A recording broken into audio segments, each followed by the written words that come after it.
Ya, sementara itu, Ketua Umum Partai Nasdem Surya Paloh menyampaikan menerima hasil Pilpres atau hasil penghitungan suara yang dilakukan oleh KPU. Hal ini tentu berbeda dengan apa yang disampaikan oleh Capres Anies Baswedan dan juga Muhaimin Iskandar yang membawa hasil Pilpres ini ke Mahkamah Konstitusi. Menerima hasil pemilu tahun 2024 yang telah dilaksanakan pada tanggal 14 Februari 2024 yang lalu. Baik pemilihan anggota legislatifnya maupun pemilihan presiden dan wakil presiden dalam Pilpres. Kedua, Partai Nasdem mengucapkan selamat kepada seluruh partai politik peserta pemilu legislatif tahun 2024 beserta dengan ketiga pasangan calon yang telah mengikuti kontestasi pemilihan presiden pada pemilu 2024. Partai Nasdem juga mengucapkan selamat pada pasangan Prabowo Subianto dan Gibran Rakabuming Raka sebagai pemenang Pilpres tahun 2024. Iya, sudah mulai seru ya, dan untuk itu kita langsung saja ya, kita akan membahas. Di pagi hari ini sudah bergabung sejumlah narasumber kami, sudah bergabung melalui Zoom. Ada Kang Pipin Sopian, politisi PKS, kemudian Bang Dhanil Anzar Simanjuntak, politisi Partai Gerindra. Bang Dhanil, apa kabar? Sehat, Bang? Alhamdulillah, Mbak Sipa. Alhamdulillah, oke. Kemudian ada Bobi Adityo Rizaldi, politisi Partai Golkar. Bang Bobi, sehat, selamat pagi. Selamat pagi, Mbak Sira, Mas Bayu. Baik. Kemudian ada Nyarwi Ahmad, analis komunikasi politik UGM. Selamat pagi, Mas Nyarwi. Pagi, Mas. Pagi. Sehat ya, Mas ya? Sehat. Semangat ya? Pembahasannya soal seru nih. Kita langsung ke Bang Dhanil. Bang Dhanil, jadi benar nih Bang, akan ada satu lagi yang bergabung, salah satunya Nasdem gitu. Pak Prabowo sudah menyampaikan bahwasannya beliau sangat terbuka dengan semua komponen dan kelompok bangsa, terutama partai-partai politik yang berencana bergabung dengan Pak Prabowo. Jadi tentu semua keputusan partai politik mana yang nanti akan ikut bergabung di pemerintahan Pak Prabowo dan Mas Gibran tentu akan dibicarakan bersama-sama dengan partai koalisi yang pada saat ini bersama dengan Pak Prabowo mengusung Pak Prabowo dan Mas Gibran. Jadi tentu kita berharap secara praksis ini akan menambah kekuatan pemerintahan nanti di parlemen terutama, itu secara praksis. Secara awal ini menyampaikan bahwasannya Pak Prabowo memang ingin dan mendorong visi mempersatukan dan menjaga persatuan, dan ini hal yang penting untuk memastikan langsung aja pakai Zoom, bagus ya? Indonesia yang maju itu bisa diakselerasi ke depan. Kira-kira begitu, Mbak. Ya, nanti ini ya, handphone ini ya, biar saya dengar ngobrol pakai Zoom aja ya. Ini ada Kang Pipin juga ya, sudah bergabung bersama kami. Kang Pipin, sudah mendengar suara kami belum, Kang Pipin? Oke, masih dipersiapkan ya. Oke, saya ke Bang Dhanil lagi. Kalau Bang Dhanil menyebutkan Pak Prabowo terbuka dan harus dibicarakan juga dengan koalisi, dengan partai-partai yang berada di koalisi saat ini. Tapi kan Pak Ahmad Muzani kalau tidak salah juga kemarin menyebutkan ada partai lagi yang akan bergabung. Nah, artinya kan itu sudah ada satu partai atau setidaknya minimal satu partai lah yang sudah menyatakan kesiapan untuk bergabung di koalisinya Pak Prabowo. Nah, ini sudah terkonfirmasi belum, Bang Dhanil?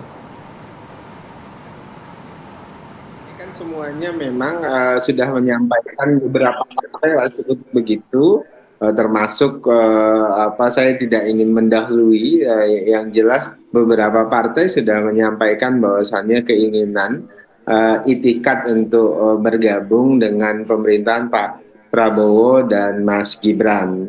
Nah tentu sejak awal tadi saya sebutkan Pak Prabowo terbuka dan memang ini adalah visi utama Pak Prabowo. tadi secara praksis ini akan menambah kekuatan pemerintahan Pak Prabowo dan Mas Gibran di parlemen. Secara etis ini adalah bagian dari upaya mempersatukan pasca Pilpres.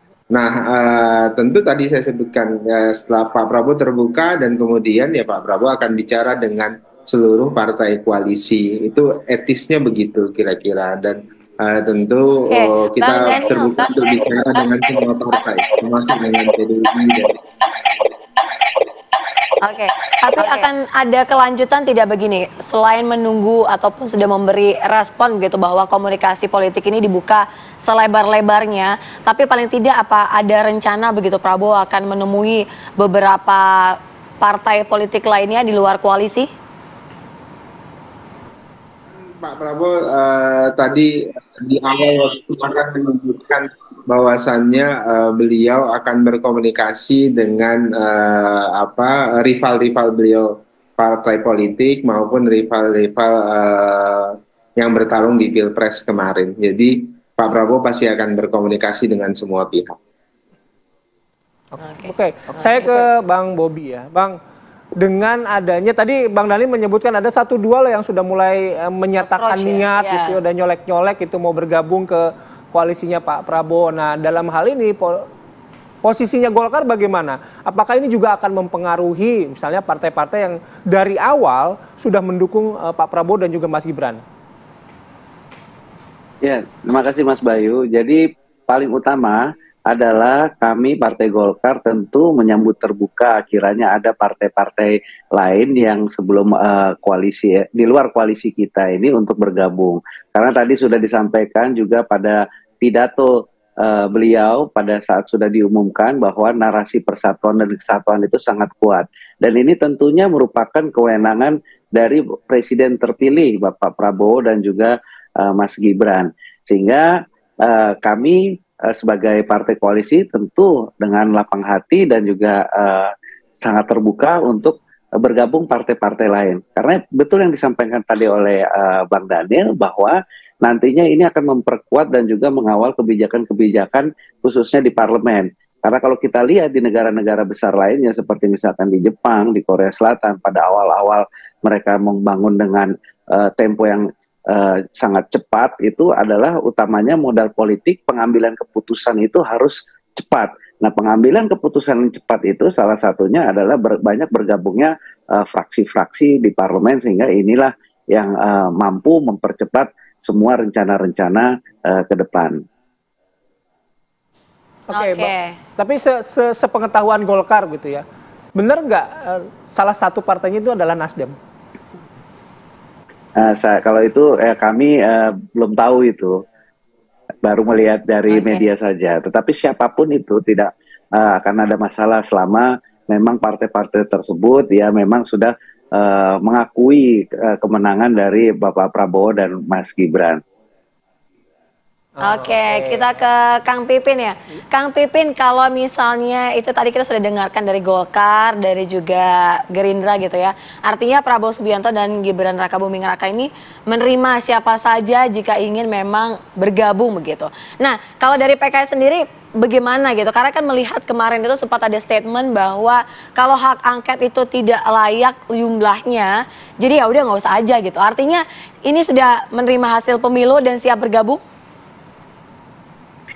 Sampai saat ini kami fokus dalam dua hal ya. Pasca pengumuman KPU ini, yang pertama adalah gugatan tim hukum Amin ke KPU, ya melalui MK. Jadi itu fokus kami. Jadi karena apa? Karena pemilu ini ya, ini pemilu yang tidak biasa. Berbeda dengan pemilu 2019, 2014 dan sebagainya. Banyak kejadian-kejadian luar biasa, banyak pelanggaran-pelanggaran, banyak kecurangan-kecurangan yang dilakukan. Sehingga bagi kami fokus saat ini adalah memang tidak membahas masuk koalisi, menjadi oposisi dan sebagainya. Kami fokus mendukung tim hukum Amin untuk melakukan gugatan terkait dengan kecurangan dan pelanggaran ke Mahkamah Konstitusi. Dan yang kedua, kami masih konsisten untuk mengajak PKB, Nasdem, dan juga 03, PDIP dan P3 untuk bersama-sama menggunakan hak konstitusionalnya melalui hak angket di DPR RI untuk menyelidiki dugaan pelanggaran undang-undang yang dilakukan oleh eksekutif terkait dengan pemilu 2024 kemarin. Jadi bagi kami di situ. Jadi kami sangat memahami kenapa misalnya dari kami ada yang mengatakan, oh kalau tidak terpenuhi maka lebih baik tidak perlu. Maksudnya adalah kami ingin membangun soliditas bahwa aspirasi masyarakat saat ini kalau dilihat dari Litbang Kompas ya, yang menghendaki kurang lebih 60% penggunaan hak angket terkait dengan kecurangan pemilu ini oleh DPR, maka ini aspirasi yang harus secara serius digunakan oleh DPR RI untuk mengungkap kebenaran, untuk memberikan sanksi kepada siapapun yang melakukan pelanggaran kecurangan menggunakan fasilitas negara, program bansos untuk memenangkan calon pasangan tertentu. Sehingga kompetisi pemilu dan pilpres kemarin tidak fair bagi kita semua. Oke, baik. Itu tadi disampaikan oleh Kang Pipin. Tapi juga nanti saya mau ke Kang Pipin karena Sekjen PKS ya Bang Abu Bakar juga kan sudah menyampaikan bahwa menerima hasil pemilu. Iya. Bahasnya nanti ya Kang Pipin ya. Juga Bang Bobi, juga Bang Daniel, Mas Nyarwi. Kami harus jeda terlebih dahulu. Kami akan kembali sesaat lagi.